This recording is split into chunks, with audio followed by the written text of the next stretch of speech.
This is SCW Training Video 12, Proper Use and Care of Tools. In this video, we'll be talking about some of the important rules to keep in mind when using tools on the job. Part 1. Caring about tools. Why should we care about how we treat tools? Well, it should go without saying that good equipment costs money. For that reason, all of us at SCW want to take good care of our equipment so that we can keep using it in the future. Remember a few general rules. Don't leave tools lying around. It will take you less than a couple minutes to put your stuff away, where it's supposed to go. Also, after you're finished with any tool, clean it off. Don't leave it for later. Lastly, every tool was designed to do a specific job. So depending on each task, make sure you're using the designated tool. You could end up damaging something. Not to mention, the job will be much easier with the proper equipment. Part 2. Proper use of tools. The pieces of equipment we're using at SCW are not toys. If they're mishandled, a lot of these machines could turn out to be very dangerous. So keep a few things in mind. Don't neglect tools. Use them properly. Fix them if they need to be repaired. Bring tools to the shop for any major fixes, or if you're uncertain on how to repair it. Make sure to inspect machinery before you use it. Anything defective should be replaced immediately.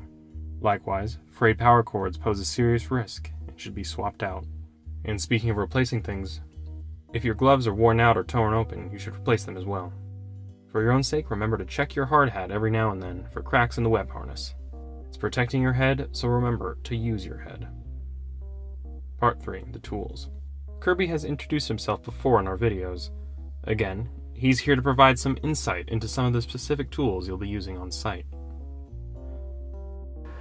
We're going to drill some holes and epoxy in some rebar. Now, before this ever happens, it needs to be laid out so you know exactly where you're going to drill your holes. Francisco's going to hold the chalk line. Now, the thing about chalk lines are, one of the most important things is that you pull it tight. If I don't do it tight, it's going to sag. One little flip, and it's good. Then the next thing would be where we want the holes drilled. We want them 4 inches away from this line and 2 foot on center. 2 foot will come here. You can also make marks various ways, where you just put a paint spot. So we've got a roto hammer drill. We're going to put in a 1/2 inch piece of rebar. So we're going to drill the hole a little bit bigger, 1/8 bigger, so that we can put epoxy in and hold that rebar in. So we've got a 5/8 bit. We've got a roto hammer. How deep are we going to dig that drill at? Well, in this case, I want to go 4 inches. So I'm simply going to measure down on my drill bit 4 inches and put this little piece of tape on there. So that's going to be my drill depth. This bit is put in by pulling this down and finding the position. There it goes in, then I bring it up, now it's locked in. This one is drill and hammer. So it drills and hammers, and that's really what you need to go through concrete. We're going to drill a hole right now here, 4 inches deep. Now these hammers have quite a bit of torque to them. So if you hit rebar or anything, this tool will kick on you. And what they do is they put a little handle to help you hold on. The drill can become stuck. So sometimes it's a good idea to pull the drill bit back out and then go down again. You can see how much dust we're kicking up here. They've got new guidelines on cement dust, and it's really bad for your lungs. So there's a requirement to wear a dust mask.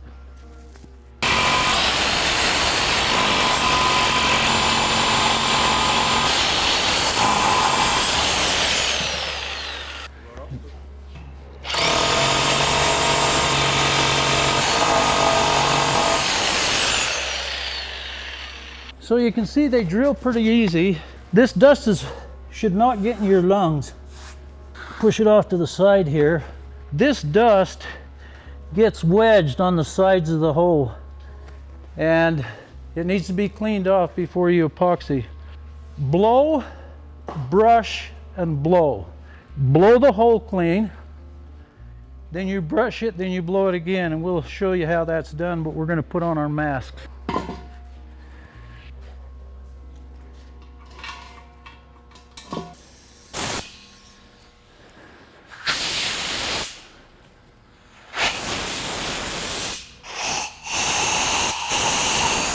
When you brush these holes, you get a brush that's the proper size.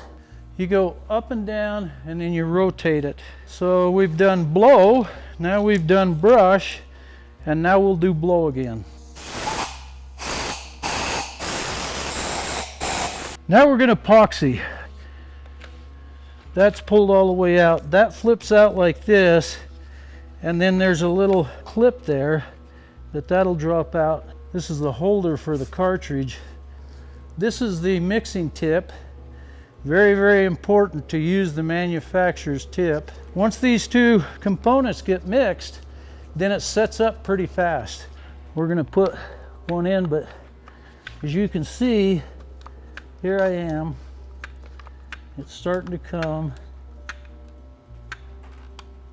There it comes. I don't have to fill the whole hole up because the rebar will displace it. The epoxy in the tube is still good, but any epoxy that's got right here will harden. But this will set up, so this will be no good. And that'll be good for another use. Now there's going to be some air entrapped in that, so it might spit at you a little bit as you're putting this in. All right, that's quite a bit. So let's take a break and review. The tools of our trade should be treated with respect. Keep them in good working condition. And always be safe around the tools, especially power tools. Replace defective equipment immediately. Take it to the shop. In order to stay safe, remember to keep an eye on your gloves and hard hat.